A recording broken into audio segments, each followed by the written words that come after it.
Value, and for today, I'm going to be teaching you how to create a play again button and a play again function in Scratch. So without further ado, let's get into this. First, you want to create a sprite.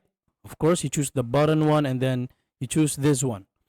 All right, let's just delete this one and you create this sprite right here with the text and the button. Now, let's go to the code. So basically, I have already coded it. So the first thing you want to do is I based it on the changes of my backdrop since this game already has a game over function. So when the backdrop switches to blue sky, you want to hide it because you're going to play. But when the backdrop switches to game over, you need the forever block and then the F block. So inside the F block, let's just say you put lives in here, or time, or whatever, because in my case, I used my score. So if score is equals to 100, then you want to show the play again button.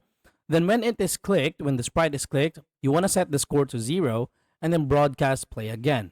After that, you want to go to the first sprite and then you want to use this one. When I receive play again, switch backdrop to blue sky too. So let's test it out if it really works.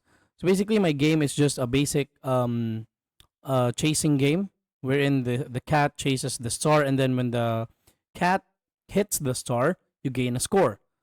So basically, here's my game over screen. Then when you click the play again, you cannot play again. So that's how easy it is. Thank you so much for watching. Please do not forget to subscribe. This is Josh of Basic Value. I'm going to be seeing you on the next one. Peace out.